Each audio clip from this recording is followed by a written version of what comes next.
Bom dia a todos, bem-vindos a mais um episódio aqui da série 4.0 em 40. Hoje eu tenho a honra de receber o nosso coordenador de pesquisa, também conhecido como Sergião, senhor Shimura, professor Sérgio Shimura, está aqui conosco hoje, vai falar um pouquinho mais sobre as ações que o Instituto Federal, principalmente do campus de Sorocaba, tem feito sobre a indústria 4.0, os projetos de pesquisa e como que estão tudo isso. Para quem não conhece, o professor Sérgio ele é formado em Engenharia Eletrônica pela USP, pela Poli da USP, é mestre em Sistemas de Potência, doutor em Sistemas Eletrovoltaicos e pós-doutor em Sistemas de Geração Fotovoltaicos. Ele é especialista em Engenharia de Confiabilidade e professor do IFE de Sorocaba desde 2016, onde ele leciona as disciplinas relacionadas tanto à área de eletrônica como à área de automação. Shimura, Obrigado, Vitor. Obrigado e, primeiramente, parabéns pelo evento lá, o IEOM. Muito bem organizado, muito bem...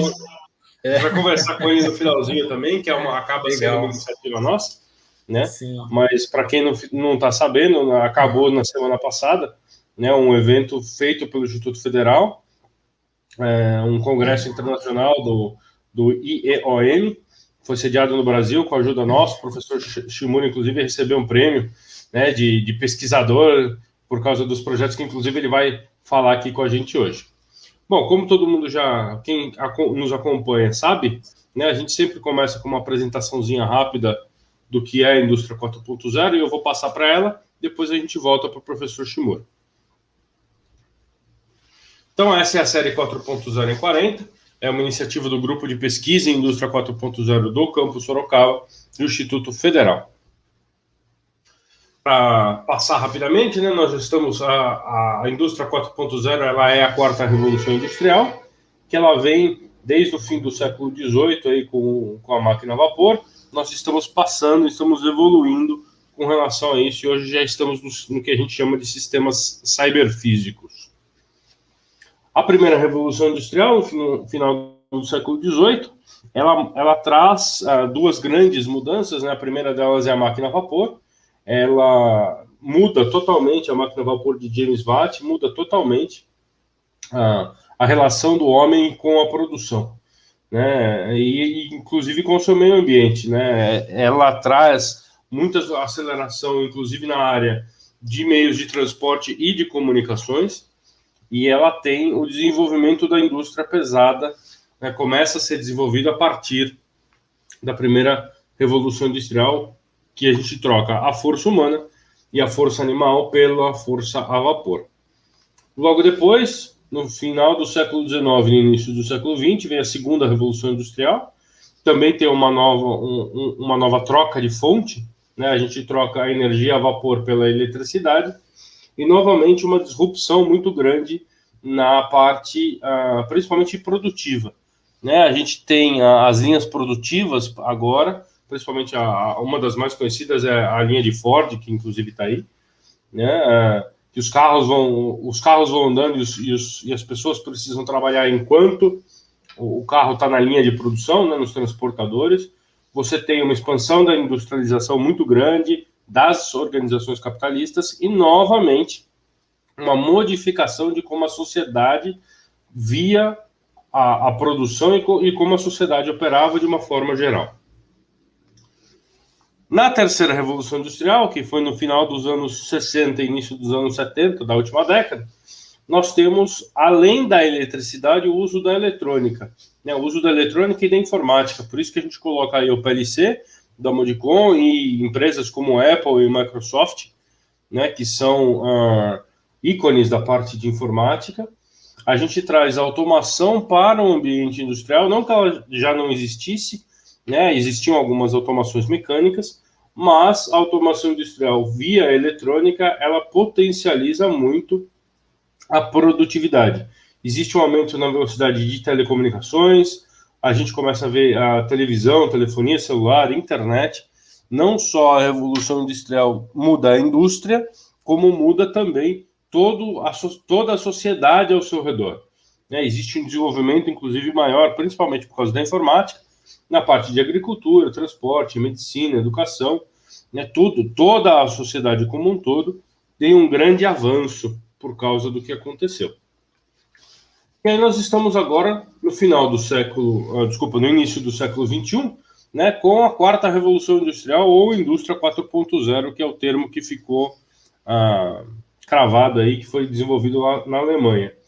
E a gente traz principalmente o que a gente chama de sistemas cyberfísicos, né, com capacidade para autoconfiguração, diagnóstico, aprendizado e otimização. Quando a gente fala em indústria 4.0, nós não estamos falando de tecnologias que não existiam ou de uma mudança tão grande assim na fonte de energia, como aconteceu na primeira, na segunda e na terceira revolução.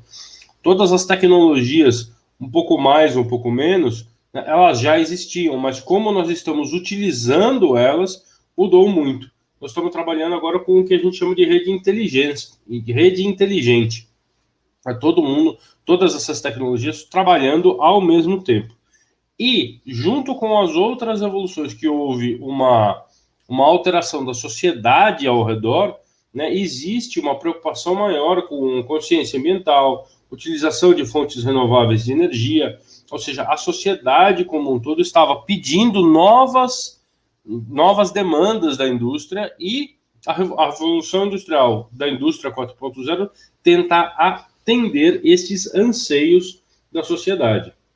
Aqui estão algumas tecnologias que nós estamos falando, né? Nós estamos falando de robôs autônomos, simulação, sistemas de integração tanto vertical como horizontal, internet das coisas e internet industrial, cibersegurança, que nós já tivemos uma palestra aqui, inclusive, nuvem, manufatura aditiva, realidade aumentada, megadados, são todas tecnologias que já existiam, teoricamente, e que estão sendo integradas para trabalhar em conjunto dentro da indústria. E aí as aplicações dentro da indústria são várias, né? A gente tem, principalmente a integração, eu acho que é o ponto principal.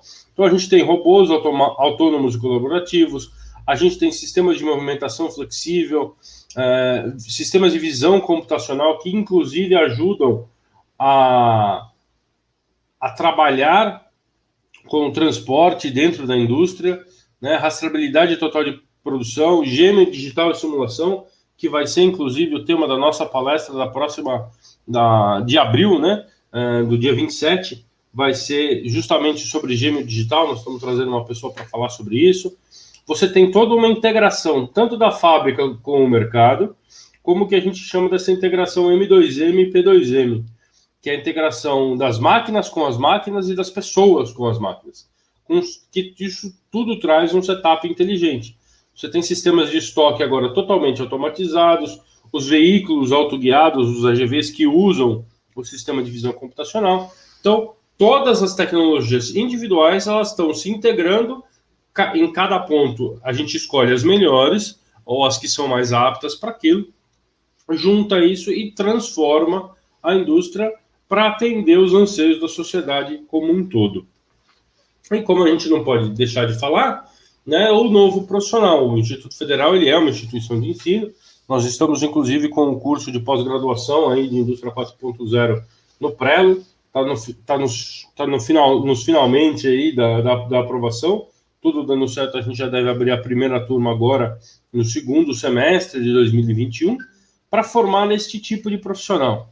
Né? A parte técnica ela é muito importante, nunca vai deixar de ser, ter o conhecimento técnico é muito importante, mas cada vez mais você vem precisando de outras habilidades, o que o pessoal adora chamar de soft skill, né, para estar presente no mercado de trabalho. Isso passa por resolução de problemas complexos, pensamento crítico, criatividade, gestão de pessoas, né, coordenar as próprias ações a partir das ações dos outros. A gente tem visto isso principalmente muito na pandemia, né, muita gente trabalhando de casa, os horários ficaram flexíveis, mas os prazos não muito, então o pessoal precisou aprender a trabalhar com essa flexibilidade, né, inteligência emocional para aturar tudo isso, julgamento e tomada de decisões, saber negociar e principalmente acho que a flexibilidade, que é uma coisa muito importante. Então, retornando aqui para a nossa apresentação,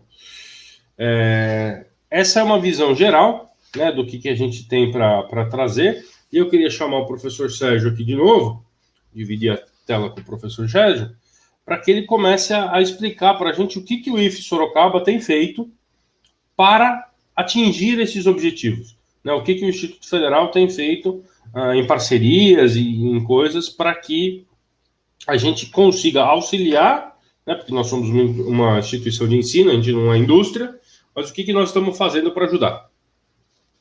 Primeiro, obrigado pelo convite, Vitor. Obrigado aí por ter me recebido e a oportunidade de falar um pouco dos projetos que a gente anda fazendo, né? E também quero pedir desculpas pelo adiamento dessa palestra, né, que a gente estava agendado para o dia 30, e aí aconteceu tudo, acho que vocês ficaram sabendo, né, mas acho que quem está ouvindo não ficou sabendo, né, eu perdi minha mãe por Covid-19 e eu mesmo peguei, então ainda estou com a voz um pouco estranha, vou tomar bastante água aqui para lubrificar as cordas vocais, né. Então deixa eu falar um pouquinho, já dá para ver a apresentação, Vitor, já pode colocar. Vou falar um pouquinho, então, do Instituto Federal Campus Sorocaba. Nós estamos em 2 polos, né? Acho que é bom a gente aproveitar essas oportunidades de divulgação para falar um pouquinho do Instituto também, do nosso campus, né? Que ele é tão pouco conhecido ainda na cidade de Sorocaba. Então, estamos em 2 polos. O primeiro, que é o original, né? Que foi onde a gente começou, no Santa Rosália, né? E ali perto do Extra, para quem conhece ali a Dom Aguirre, o Extra, né? Fica em cima do prédio fica no mesmo prédio da UFSCar, né? No andar de cima, no andar superior. E o segundo polo é ali na Vila Santa Terezinha, Rua Nhonho Pires, a antiga escola Monsenhor. E a partir desse ano ele é totalmente voltado para o Instituto Federal. Então, os cursos de indústria acontecem lá, o curso de eletroeletrônica e de mecatrônica, e os cursos ligados a humanas e administração ali no Santa Rosália. Opa, aqui. Ainda um pouco sobre o Campus Sorocaba, esses dados são do ano passado, esse ano já tivemos aí a inclusão de alguns novos professores, mas até o ano passado a gente tinha 52 professores, 41 técnicos administrativos, 7 laboratórios, agora com o início do curso em pós-graduação em Indústria 4.0, a gente deve aumentar um pouco esse número, mas temos 4 de informática, 3 de eletroeletrônica e mecatrônica. São cerca de 700, na verdade, deve ter já batido os 800, 900 alunos, né, para 2021. Como eu comentei, os cursos técnico eletroeletrônica e mecatrônica acontecem lá na Escola Monsenhor, e o curso técnico em administração, tecnólogo de RH e licenciatura em pedagogia acontece no polo Santa Rosália. E falar um pouco sobre mim, né? Eu sou o típico nerd, então eu gosto de eletrônica, não só como profissão, mas como hobby também. Então, essas fotos que eu estou mostrando aí, são 4 fotos, né? São alguns projetos que eu faço, não é para empresa, não é para escola, não é para fins didáticos, é para mim mesmo, só para vocês terem ideia como é que eu lido com eletrônica aqui em casa, né? Então, aqui na parte de cima, aqui tem um amplificador valvulado, ele é híbrido, ele é valvulado e eletrônico, ele serve para amplificar som para fone de ouvido. Esse de baixo é um amplificador valvulado de 5 watts, esse daqui já é para caixa de som mesmo, e o som dele, apesar de ser só 5 watts, ele é um som que preenche o ambiente inteiro. Então, para quem não conhece o amplificador valvulado, vale a pena conhecer um, né? Se tiver algum amigo que tenha se puder ouvir, faça essa experiência que é muito interessante. O som assim, é outro nível, é bem diferente mesmo. Existem explicações técnicas, né? E futuramente, a gente pode até, quem tiver interesse, pode me procurar, a gente conversa a respeito. Esse amplificador valvulado foi totalmente construído por mim e por um amigo meu. Na verdade, esse projeto é do meu amigo, o Renato. Então, o projeto inclui desde a parte de acionamento das válvulas, entrada de áudio, filtros, etc., até a construção dos transformadores. Então, esses transformadores que você vê aqui atrás, eles foram feitos especificamente para áudio, né? Então, ele é todo montado, assim, de ponta a ponta, né? A gente não comprou praticamente só, assim, de itens comprados, as válvulas, né? E os componentes eletrônicos, né? Mas o projeto da placa em si, do driver, né? Do amplificador, é tudo próprio. Aqui em cima, um medidor de energias, que foi feito há muito tempo atrás, mas é um projeto que ele consegue fazer uma medição de energia, além disso, jogar para um computador as formas de onda. Esse daqui é um projeto que a gente, para 2019, né, 2 anos atrás, eu fiz um projeto de iniciação científica usando esse conceito.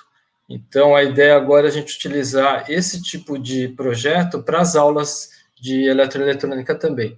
Embaixo, um robô seguidor de linha feito com peças de impressora. Esse daqui é um projeto também que, apesar de eu ter feito para mim, né, assim, na verdade, eu fiz para as minhas filhas, né? Então, como eu tenho 2 filhas que na época eram pequenas, eu fazia essas coisinhas para elas verem, né, que dá para fazer, estimular a criatividade. E esse projeto, ele está sendo proposto também para ser feito junto com a Flextronics, porque ele foi feito a partir de peças de impressora. Então, a gente pegava peças das impressoras HP, retirava motores e placas e componentes elétricos e montava, dá para montar, né, robô seguidor de linha ou outras coisas. E a Flextronics, ela tem um projeto nesse sentido, também já para estimular o pessoal as crianças, o pessoal do ensino médio, a usar criatividade usando eletrônica. E aí eu vou falar de 4 projetos, são 4 projetos que eu pessoalmente estou envolvido. Existem vários outros projetos, inclusive do professor Vitor, ele participou, né, ele participa aí da comissão, né, do curso de Indústria 4.0, ele tem vários projetos em andamento também, né, e esses 4 são, assim, que eu peguei para falar um pouquinho hoje para vocês. O primeiro, esse daí é muito recente, do Drone Delivery. Ele é muito recente, eu entrei em contato com o professor Gustavo Oram, lá do Instituto Federal Campus do Jordão, né, ele entrou em contato comigo. Na verdade, essa ideia surgiu assim, a gente tem um grupo de pesquisadores, e aí ele soltou a ideia lá. Alguém gostaria de trabalhar com um projeto de drone delivery? Alguém tem experiência, tem conhecimento em drones e quer participar desse projeto? E eu me voluntariei. E isso daí é fruto de um conhecimento, né, que a gente teve a partir de... que eu vou falar um pouquinho mais adiante desse projeto do balão estratosférico, que a gente começou a fazer a busca do balão utilizando o drone, né? E também no projeto junto com a Agência Metropolitana de Sorocaba, que está fazendo o mapeamento dos recursos hídricos da região de Sorocaba. Então, o professor Eiton também faz parte, né? Então, essa experiência que a gente criou, tanto com essa parceria com a AGEM, quanto com o IMA, nessa parte de balão estratosférico, ajudou muito para que eu participasse desse projeto de drone delivery. E a ideia qual que é do drone delivery? Então, é uma parceria com o Campus Jordão, e o objetivo principal é uma prova de conceito para entrega através de drones, né? E aí a ideia é gerar uma startup que faça a entrega de objetos pequenos, aí inclusive a ideia principal é entregar pizza mesmo. Então a ideia é construir ou utilizar um drone comercial para fazer uma entrega de até 2 quilos por volta desse peso, né, dessa massa aí de 2,5 kg. Os objetivos específicos aí é tentar testar diferentes modelos de entrega. Então, o que a gente imagina que como pode ser efetivada essa entrega? Através da entrega em pontos pré-determinados. Então, você não entregaria, por exemplo, diretamente na casa da pessoa, você entregaria num ponto, né, e a partir desse ponto, ou a pessoa vai lá e pega, ou então alguém, estando nesse ponto, né, que faz parte desse processo, ele vai lá, recebe a mercadoria do drone e faz a entrega dos últimos 100 metros ou coisa do tipo. Né? E também testar tecnologias para fazer a localização desse ponto de entrega. Então, existem tecnologias, por exemplo, que você pode utilizar uma plataforma de pouso, né? Que é o tal do Launching Pad, né? Uma plataforma de pouso inteligente. Você pode colocar um transmissor de radiofrequência que manda um sinal para o drone e faz o drone localizar esse ponto de pouso. Então, isso ajuda bastante na confiabilidade de todo o sistema. E aí, testar também a confiabilidade do sistema como um todo, porque a gente sabe que o drone, quando ele passa a fazer entregas, ele vai trabalhar numa condição em que ele vai, nem todo drone foi projetado para isso, então ele vai trabalhar numa condição mais estressante, com a rotação dos motores numa rotação bem mais elevada, e também as baterias num processo de consumo de energia, né, das baterias muito mais intenso. Isso, consequentemente, deve diminuir a vida útil do equipamento. E isso daí é uma das coisas que a gente pretende avaliar também. E desenvolver e testar sistemas de gerenciamento de toda essa operação. Então, a ideia é ter uma central que você monitore e configure todos os drones e faça a entrega simultaneamente. Propor regulação, porque a gente sabe que até agora a regulação para entrega via drone ainda não está totalmente definida. Hoje se fala em uma distância máxima de 2,5 km e um peso máximo de cerca de 2 kg. Né? E isso com o tempo, é claro, como é uma tecnologia muito nova, inclusive a Amazon ainda está em fase de testes, tem uma empresa que está fazendo, uma startup, que está, nesse momento, fazendo testes na região de Campinas. Então, a gente sabe que é uma regulamentação que ainda está para ser amadurecida. Então, a ideia também é a gente participar com dados confiáveis para a gente falar, não, a distância pode ser aumentada para tanto, a gente pode ir para uma altitude mais alta, né? Hoje, a altitude, por exemplo, ela está em 400 pés ou 120 metros. Então, a gente pode trabalhar na altitude talvez um pouco maior, um pouco mais baixa também, né? Então, tudo isso vai ser em função dos dados que a gente for coletar nessa prova de conceito. Né? E testar todos os sistemas de anticolisão e prevenção de acidentes. Uma das coisas que a gente teme bastante nesse tipo de operação é fios de poste e também árvores. Então, são coisas que são difíceis de ser detectadas pelos sensores, principalmente se o voo for noturno. Então, se ele tiver pouca condição de luz, essas colisões podem acontecer. Por isso que a gente pensa em colocar a entrega em locais bem conhecidos e pré-determinados. Além disso, é claro, tem vandalismo, pode ter até gente dando tiro de chumbinho, né, nos drones, tudo isso a gente tem que prever e tentar prevenir o acidente que pode ocorrer a partir da queda do drone, porque o drone ele pesa com carga e tudo, deve pesar talvez até entre 15 a 25 quilos. Então, imagina uma coisa desse tamanho caindo lá de cima, despencando em cima de alguém ou em cima de um carro ou de algum objeto. Né? Então, existem técnicas aí para você minimizar o estrago feito por uma queda de um objeto desse tamanho.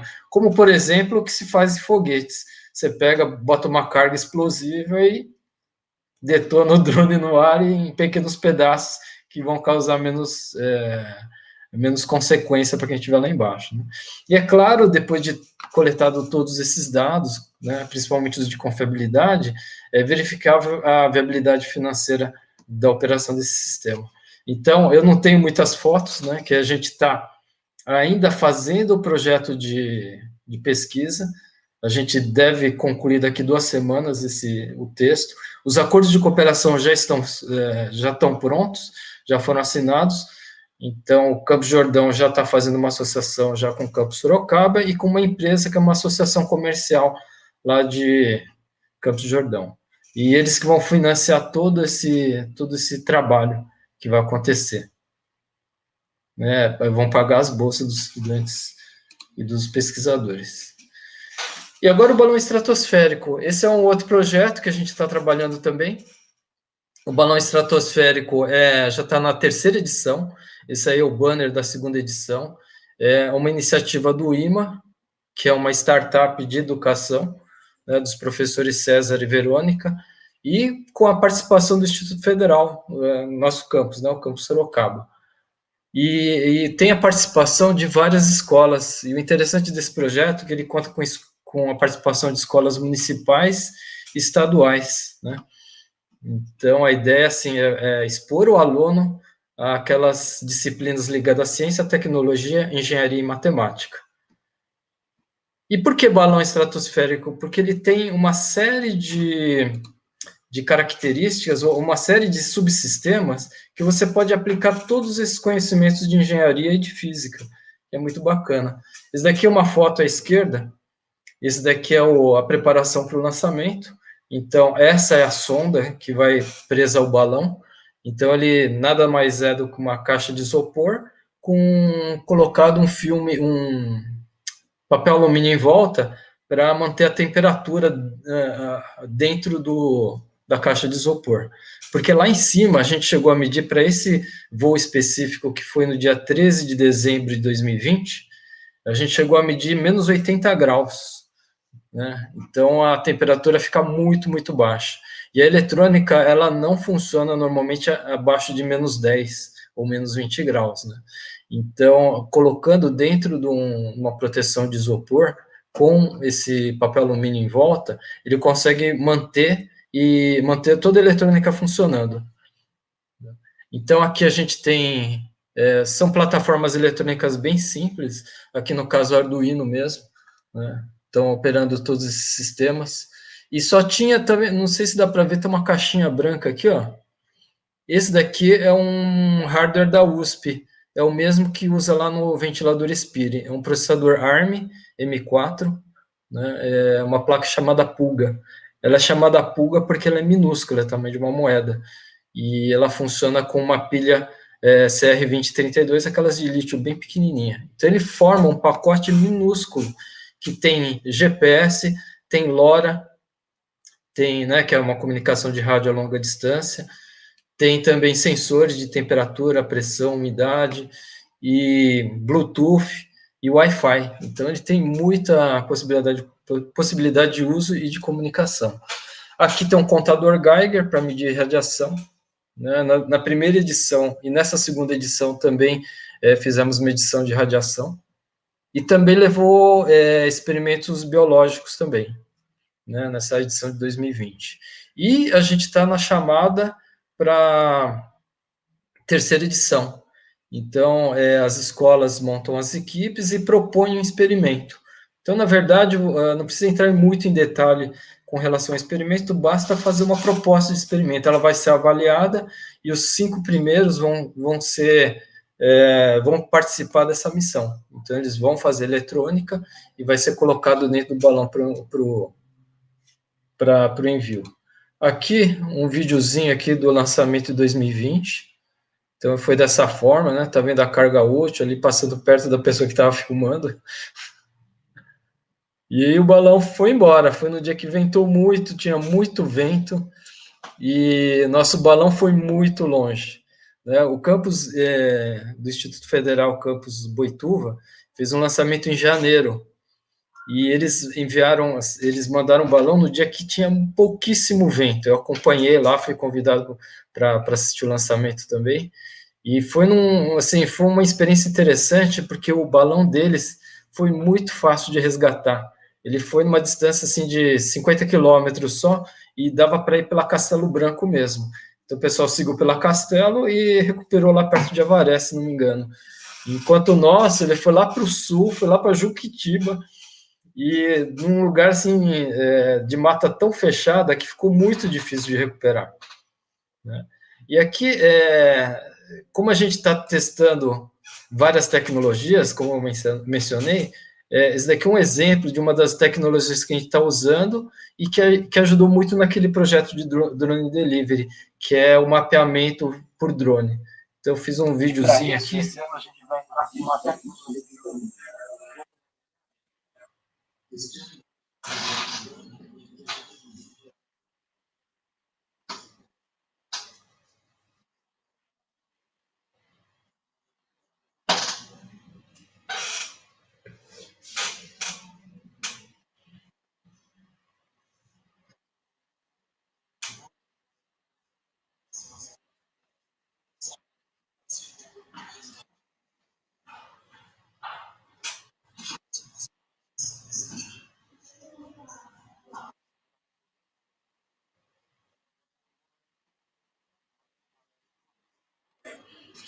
Então, espero que vocês tenham conseguido ouvir, né? Mas é um software, ele se chama LIT. Então, ele permite o mapeamento de várias áreas. Na verdade, essas áreas hexagonais, elas cobrem o globo inteiro. Então, qualquer região do planeta que você queira fazer um mapeamento aéreo, basta você localizar nesse aplicativo, né, e gerar o plano de voo como eu fiz aqui. E ele faz a filmagem inteira. O objetivo desse software ele não é só fazer o resgate, por exemplo, no caso. Ele faz mapeamento aéreo, então ele faz a topologia de toda faz o mapa topográfico de uma região. Então imagina, se você tiver uma área grande dessa, você divide em pequenos hexágonos, você consegue vasculhar ou mapear até em 3D uma área muito grande. Então é uma tecnologia bem interessante que a gente consegue usar utilizar o drone para isso, com navegação autônoma, que é um tópico bastante presente nas tecnologias da indústria 4.0. Agora falar um pouquinho do carro elétrico. O carro elétrico tem muita história, fez parte de um TED Talk, né, que eu participei no final do ano passado. Então, tudo começou assim, foi com uma ideia, né, conversando com os professores, e a gente resolveu criar uma plataforma que ia servir de laboratório para as aulas de eletrônica. E aí a gente foi desenvolvendo a ideia. Então, aqui eu mostro aqui, ó, são curvas, né, de aceleração e de torque a partir do dimensionamento do veículo. Então, a gente já fez os cálculos de engenharia, já calculou a potência do motor, etc., para chegar nessas curvas de torque e na dimensão do carro. E aí, como candidato, a gente escolheu uma plataforma pronta para a gente não ter que fazer a partir do zero. A gente fez aqui uma maquete em madeira para a gente ter a ideia da dimensão interna do veículo. E aí, um carro assim semelhante que a gente encontrou foi um Gurgel. Então a gente fez uma vaquinha, né? A gente comprou um Gurgelzinho e aí ele está sendo agora adaptado para utilização de motor elétrico, né, e todos os sistemas de tração elétrica. Fizemos uma parceria com várias empresas, então faz parte dessa parceria a ECW, ECW Eurodrive, que é um fabricante de reduções e motores elétricos, fica lá em Dayatuba, então eles doaram o motor. Fizemos a parceria também com a Full Electric. A Full Electric é do Felipe, essa empresa fica em Porto Feliz, e é uma montadora de veículos elétricos. Então, eles vendem scooters elétricas, vendem carros de golfe elétrico, né? Então, tem uma série de produtos ligados à mobilidade elétrica. Então, eles, como tem bastante conhecimento nessa área, então eles também tinham interesse de criar um veículo desde da sua concepção, né? Entender como é que funcionam os cálculos de engenharia, como é que você dimensiona motor, né, pack de baterias, etc. Então, todo esse conhecimento vai ser gerado em conjunto, né? A Full Elétrica entrando com a parte de oficina, a parte prática, a gente entrando com a parte mais teórica e de gerenciamento do projeto. Recebemos também o apoio da empresa que recupera baterias. Essa empresa aqui, uma das empresas também, né, doou 500 packs de bateria de hoverboard. Então, o que a gente está fazendo agora? A gente está fazendo uma classificação, a gente está medindo individualmente cada bateria, e não sei se dá para ver aqui, tem um númerozinho aqui, ó. Esse número se refere à capacidade em mAh de cada célula dessas aqui. Depois a gente vai juntar todas elas, soldar todas elas e criar um pack de 80 baterias em série com 12 em paralelo. São 960 baterias, 960 células dessas, todas medidas e todas colocadas de uma forma que ele vai otimizar o armazenamento de energia. Tudo isso daí está no processo ainda de fabricação. O carro elétrico, ele ainda demanda uma série de outros subsistemas. Então, é um projeto bastante complexo. Esse daqui, aqui na parte inferior aqui, esquerda, vou mostrar aqui rapidinho, é a interface com o usuário. Então, esse daí foi um projeto de iniciação científica do ano passado, o aluno o Gabriel Francischetti que fez, o aluno de eletroeletrônica que fez o software, que vai ser utilizado para o painel do veículo. Então, ele tem uns comandos, você pode...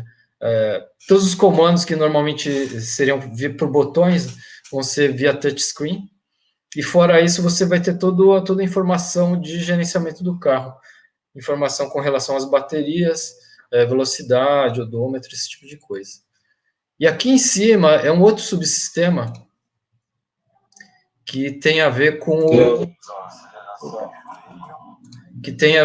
a automação da parte de direção e aceleração e freio do veículo.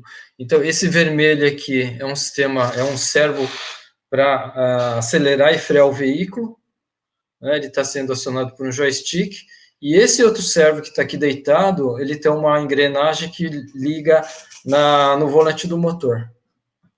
Então, se vocês olharem aqui, ó, eu movimento esquerda-direita, para frente e para trás, aceleração e freio, esquerda-direita faz o movimento para o volante.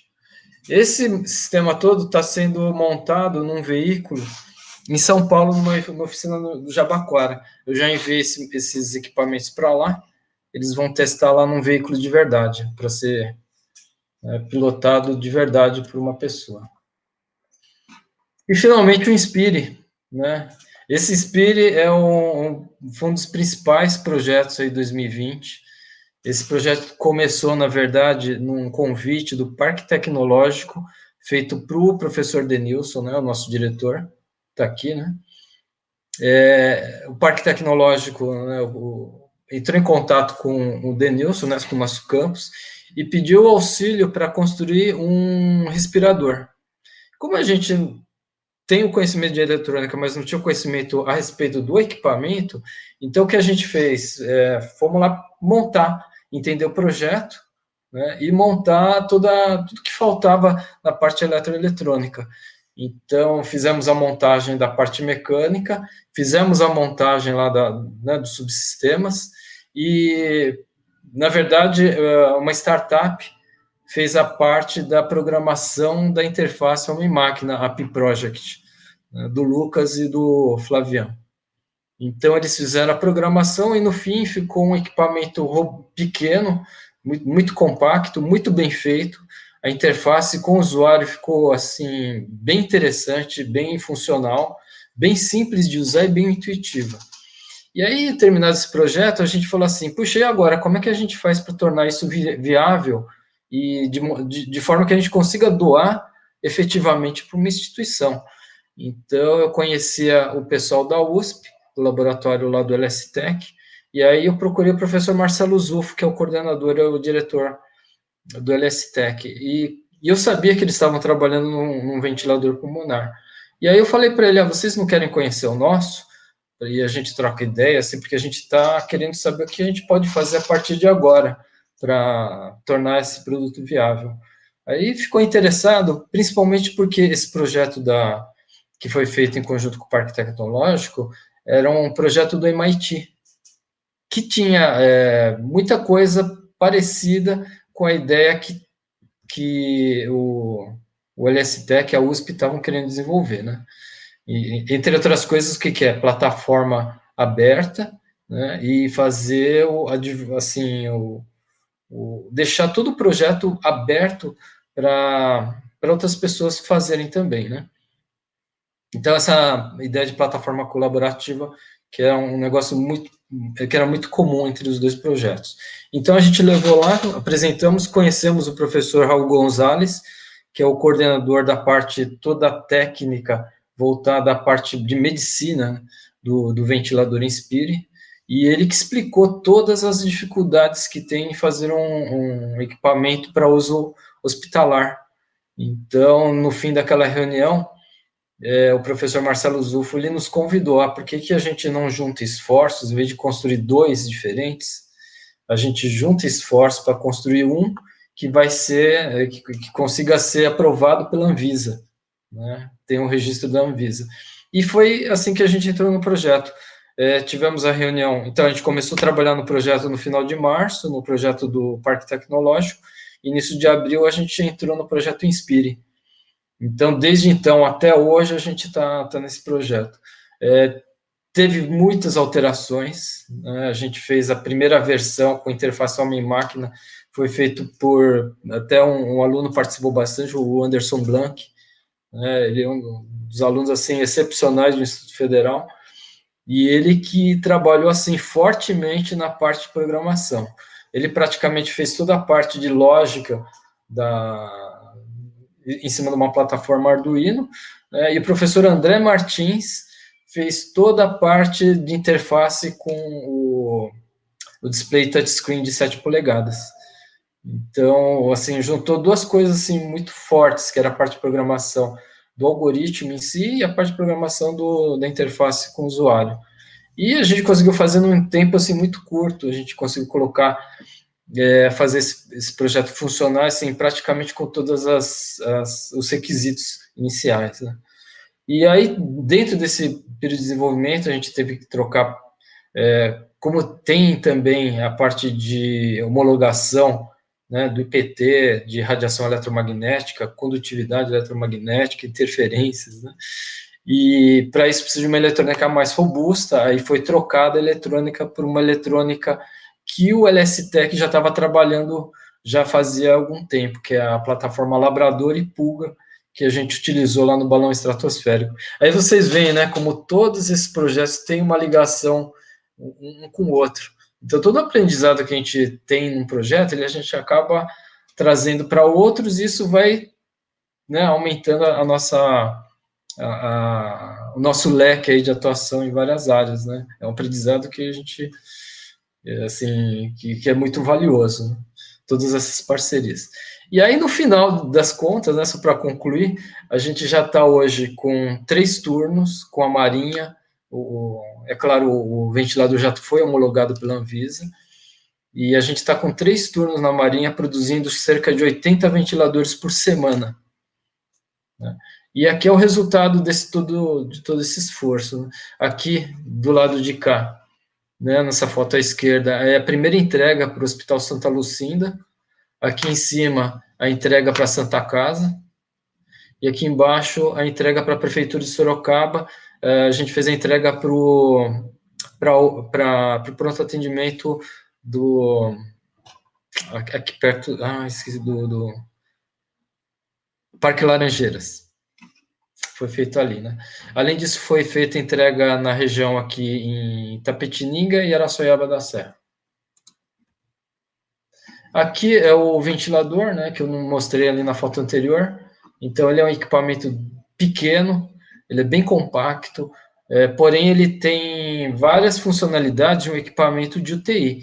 Então, ele pode ser, e ele até está sendo preferencialmente usado em UTI, no lugar dos equipamentos comerciais. Quem me falou isso foi justamente o pessoal dos fisioterapeutas, porque eu fui dar o curso lá para eles e depois eles entraram em contato comigo falando da experiência com o ventilador. E eles falaram que ele é tão mais amigável de ser usado pelo fato de ter essa tela touchscreen, ter um display bem assim visível. Eles dão preferência a utilizar ele no lugar do equipamento comercial. E o detalhe, né? Esse equipamento custa, em termos de material, cerca de R$5.000. Então, ele é muito barato. E todos esses equipamentos, eles estão sendo doados para as instituições. Todo mundo trabalhando nesse projeto hoje são todos voluntários, ninguém recebe nada. O pessoal trabalha aí, hoje em 3 turnos, né? Sem receber nada, são todos voluntários. E um negócio interessante que aí eu quero agora ligar para essa apresentação de Indústria 4.0 é com relação à eletrônica que está sendo usado no Inspire. Se vocês forem ver aqui, ó, tem aqui a entrada Ethernet, tem HDMI, USB, entrada para micro SD. O que tem essa eletrônica, né? Por que a gente utilizou essa no lugar do Arduino.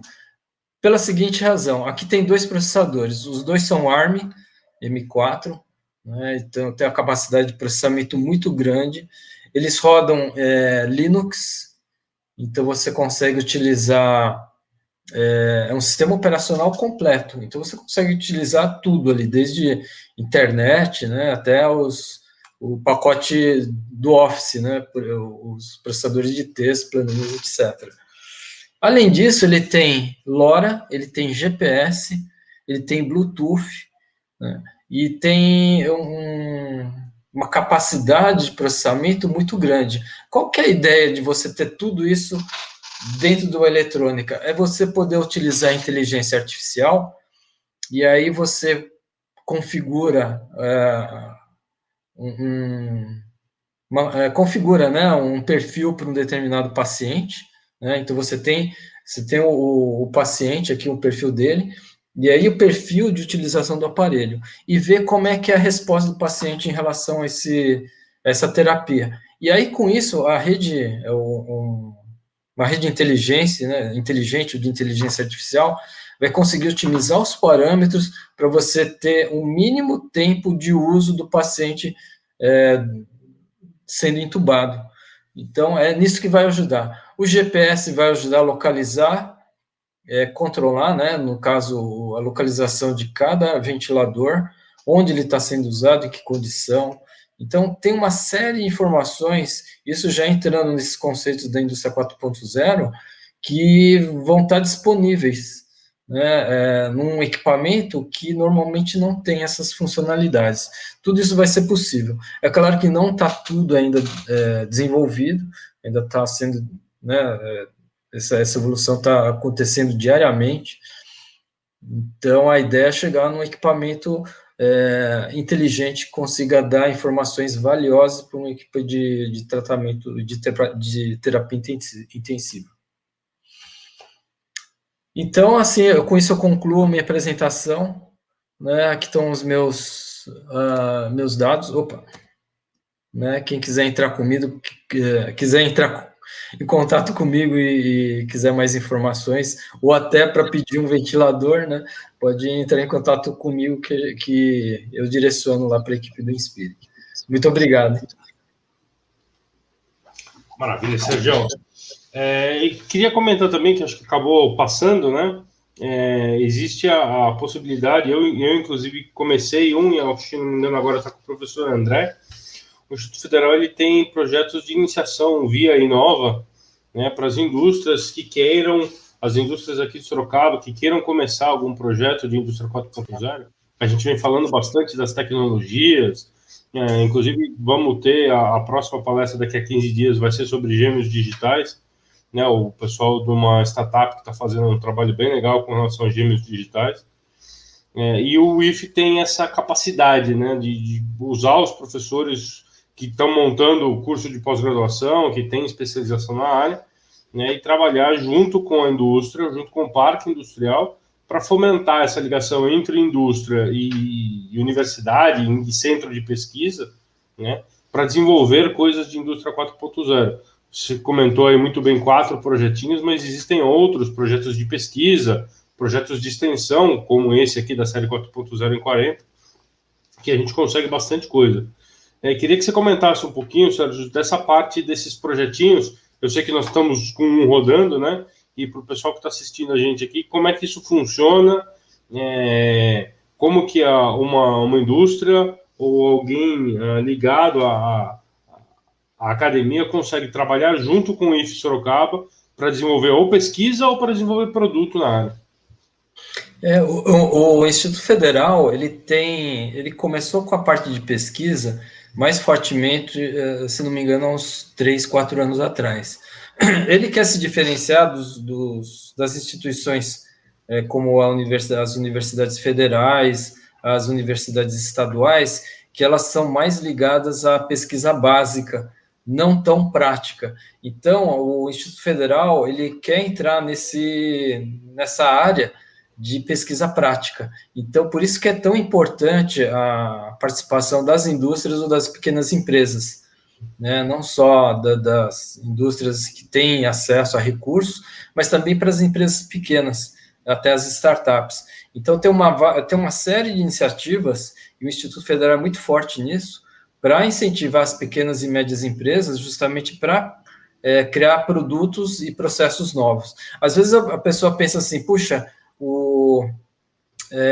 uma inovação, né, uma pesquisa, é uma coisa que não cabe à minha empresa, porque a minha empresa é muito pequena, ela tem processos simples, mas não, qualquer melhoria de processo, pela lei da inovação, já se caracteriza como um projeto de pesquisa voltado para a inovação. Então, isso abre um leque enorme de possibilidades, inclusive financeiras.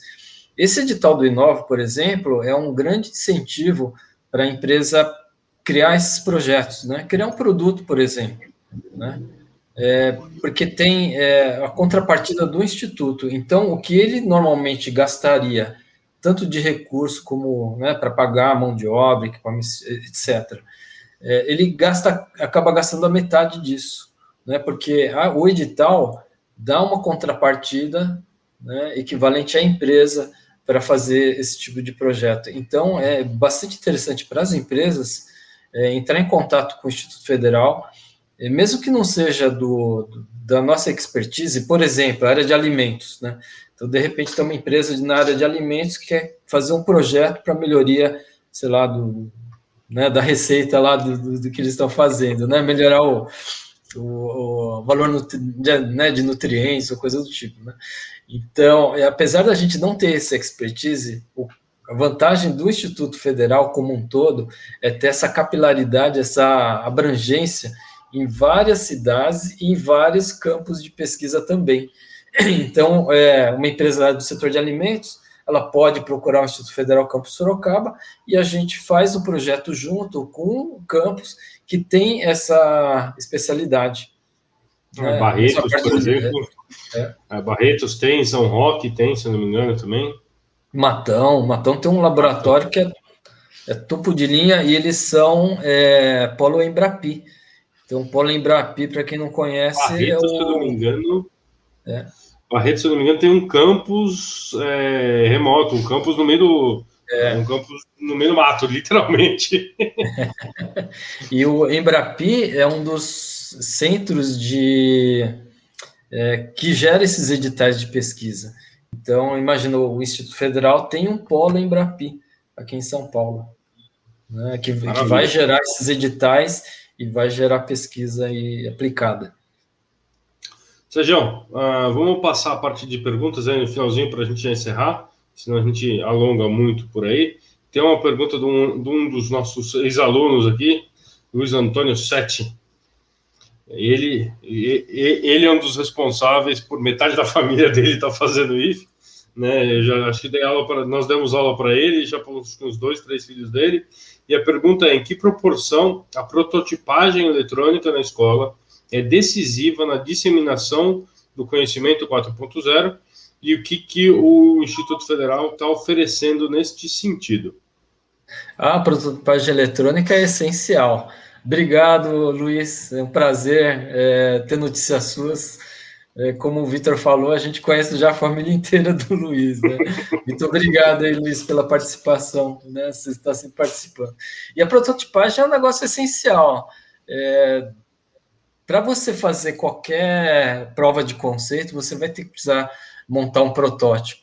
Então, a prototipagem e os seus equipamentos são essenciais, né?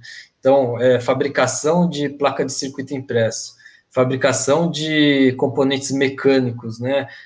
Isso daí é essencial. Eu aprendi muita coisa fazendo o ventilador. Só no ventilador tem pelo menos 3 patentes relacionadas a equipamento eletromecânico. E tudo isso foi feito com a ajuda de impressão 3D. Então, assim, você tem um conceito, aplica lá numa impressora 3D, monta o protótipo e aí já gera uma patente. Já pensou nisso? Então, é sensacional. E o Instituto Federal, no final de 2020, ou 2019 foi início de 2020, ele recebeu, no nosso campus, recebeu a doação de 3 impressoras 3D. 3 não, 4 impressoras 3D. 3 de filamento e uma de resina. Exato. Então, a gente tem, além das impressoras 3D, tem também a máquina de corte a laser. Então, a gente já está com um equipamento, já assim, com um laboratório praticamente pronto para fazer assim, qualquer coisa, né? Desde uma coisa simples, né, até um ventilador dá para fazer. O Instituto Sorocaba já está. Nós estamos montando, né? Infelizmente, com a pandemia, as aulas presenciais estão encerradas, né? Então, estão paradas, mas a gente continua trabalhando, né, o IF Sorocaba continua trabalhando, é importante a gente comentar, né? Agora que nós estamos principalmente lá no campus do Monsenhor com a escola inteira, né? Que isso aconteceu esse ano. Nós já estamos reformulando, vamos montar o laboratório Maker, vamos montar uma série de laboratórios justamente para essa questão, tá, Luiz? Para a gente conseguir fazer prototipagem sem Arduino, pelo amor de Deus, porque Arduino não funciona. Não posso deixar de falar isso, mas fazer a prototipagem e é importante a gente ter as impressoras 3D, a gente tem a parte de mecânica também, né? Tornos CNC, uma série de coisas para montar a caixa e as coisas que vão em volta, né? Porque a eletrônica, como o professor comentou, né, no balão, por exemplo, se você não montar todo aquele aparato mecânico para guardar as coisas, na hora que você solta o balão, em alguns metros ele vai parar de funcionar. Né? O ventilador também precisa de toda essa parte. Então, a prototipagem, a prova de conceito é uma coisa muito importante para a indústria 4.0. E aí vem tudo aquilo que a gente já estava falando, né? A manufatura aditiva, toda a parte de coleta de dados, tudo isso vem ajudando pecinhas, né? A gente pega, quando a gente fala muito em indústria 4.0, o pessoal acha que você tem que montar uma indústria automobilística sem ninguém lá dentro, né? Com rastreabilidade para tudo quanto é canto. E isso acontece, claro, tem gente que tem capital para isso e tem necessidade disso. Mas existem pequenas iniciativas que a gente põe um pouquinho aqui, pega uma coisinha daqui, uma coisinha dali e consegue construir alguma coisa, e já gerando dados, principalmente como o professor comentou do projeto do Inspire, que você tem coleta de dados, você consegue depois que passar a Covid, a gente pode analisar o que estava acontecendo, pode ajudar, inclusive, a parte médica a entender as respostas de tratamento, o pessoal fazer testes de tratamento, porque o equipamento tem a capacidade de guardar as informações de quanto que usou. Então, usa o tratamento A, vê qual é a resposta, usa o tratamento B, vê qual é a resposta. Né? Que são coisas que a gente vai desenvolvendo e que é o objetivo principal dessa indústria 4.0, essa conectividade, né? Ter a informação para poder usá-la. Muito difícil, a gente gera muita informação, sempre tem que tomar cuidado para não ficar gerando informação que não vai usar, né? Mas essa parte de análise de dados, de metadados, é um negócio muito importante. Cris, esperamos ter respondido a sua pergunta, Luiz.